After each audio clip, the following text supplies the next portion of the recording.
भाव ठीक है। तीसरी बार मुख्यमंत्री बनी है ममता बनर्जी। तीसरी बार कोई जनादेश लेकर के और मुख्यमंत्री बने तो किसी के भी ख्वाब हो सकते हैं कि वो और ऊंची उड़ान उड़े। और वैसा ही ममता बनर्जी करती हुई दिखाई दे रही हैं, तो उसमें कुछ गलत नहीं लगता है। ठीक है, अगर आपको देश पसंद करेगा तो आप आगे बढ़ सकती हैं। लेकिन क्या ममता बनर्जी को गलतफहमी नहीं है, क्योंकि वो बंगाल के बाहर की भी नेता होंगी, ये खुशफहमी वो कैसे पाल रही हैं? ऐसे में जबकि नतीजे आने के बाद वहां पर जिस तरीके से खास तौर से हिंदुओं को टारगेट किया गया है, तो क्या केवल गैर हिंदुओं के बल पर या हिंदुओं में भी एक छोटे से वर्ग के बल पर कोई देश का नेता बन सकता है, या बंगाल के बाहर की नेता वो बन सकती हैं? नहीं नहीं, उनको कहा ऐसा लगता है। बाकी जो है आपके आशुतोष है, पुण्य प्रसून वाजपेयी वगैरह, उनको लगता है कि ये देश की नेता बन सकती है। डूबते को तिनके का सहारा बोलते हैं ना। कल तक राहुल तिनका था, आज ये इनको ममता नाम का तिनका मिला है। उनको ममता ममता को मैं नहीं मानता कि ऐसा कोई भ्रम है। उनको पता है अपनी औकात क्या है। मैं जी आपको जी। एक पुरानी बात 1906 की बता दूं। 25 साल पहले जब 96 के चुनाव के रिजल्ट आ गए, कांग्रेस बुरी तरह हार गई और बीजेपी सबसे बड़ी पार्टी बनी थी, तब ये चैनल वगैरह इतने नहीं थे।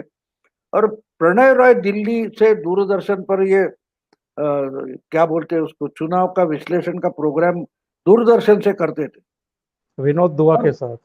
हाँ, हम्म। विनोद दुआ के साथ। तो उस वक्त देवे गौड़ा कर्नाटक के चीफ मिनिस्टर थे। जी जी। तो इतना क्या बोलते हैं उसको, हंग पार्लियामेंट था कि कौन बनेगा कोई पता ही नहीं सकता था। तब उन्होंने डायरेक्ट लाइव प्रोग्राम में देवे गौड़ा जो कर्नाटक के चीफ मिनिस्टर थे उनको पूछा था, क्या आप दिल्ली की राजनीति में आएंगे?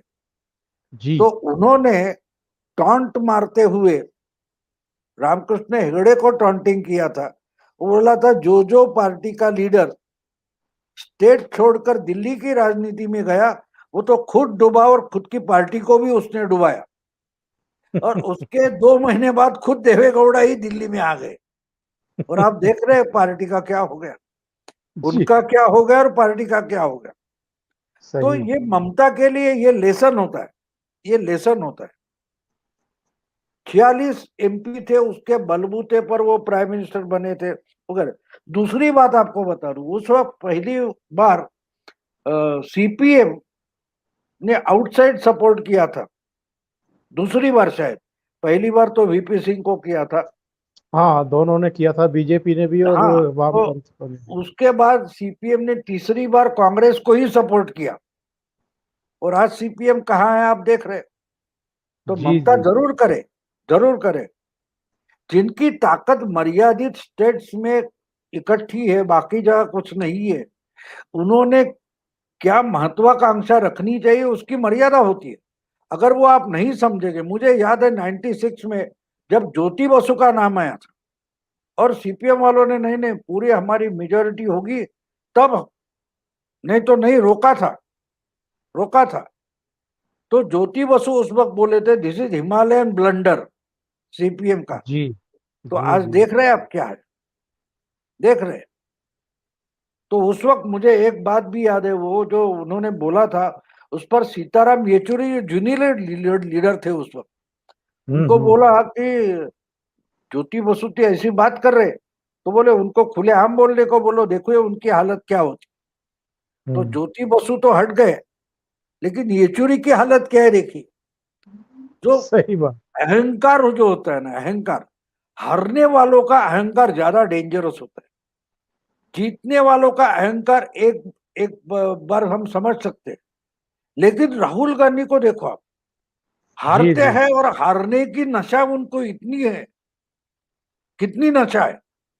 आप जी कोई जी। कांग्रेस का थरूर देखो, वो मनोज तिवारी देखिए, या जो कुछ है, कपिल सिब्बल देखिए।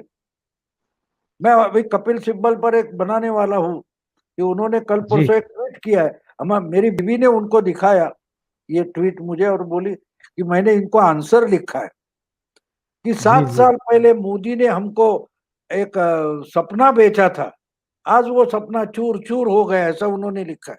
तो मेरी बीबी ने उनके ट्विटर पर उनको लिखा है कि कोई बुरी बात नहीं है, आप तो मौत के सौदागर से लेके सपनों के सौदागर तो पहुंच गए।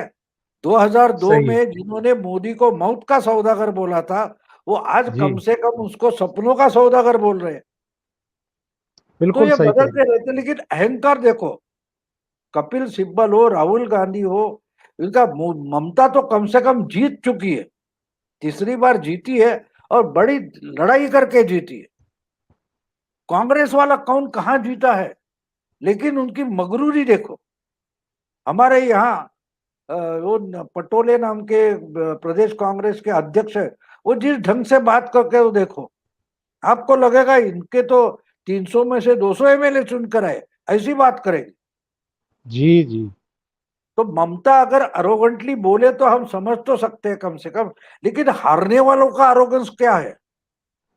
कल प्रेमचंद की जयंती थी और राहुल गांधी का एक ट्वीट, हम्म, आदमी का सबसे बड़ा दुश्मन उसका गुरूर है, हम्म, नीचे प्रेमचंद का नाम लिखा हुआ है। तो बहुत सारे लोगों ने इनको जवाब दिया। एक AR बेनीवाल है, उन्होंने कहा कि वही समझने में आपको बहुत टाइम लग गया और हम्म, आप में वही बचा है, बाकी कुछ नहीं बचा हुआ।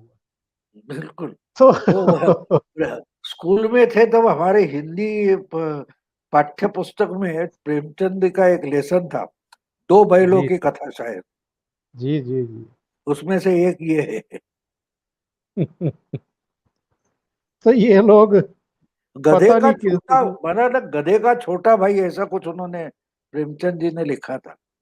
बैल का जो वर्णन है, वो गधे का छोटा भाई, ऐसा उन्होंने किया है शायद। मुझे बहुत अभी 60 साल हो गए उसको, लेकिन उन्होंने गधे का छोटा भाई, बैल जो है उसको गधे का छोटा भाई, ऐसा कुछ लिखा है।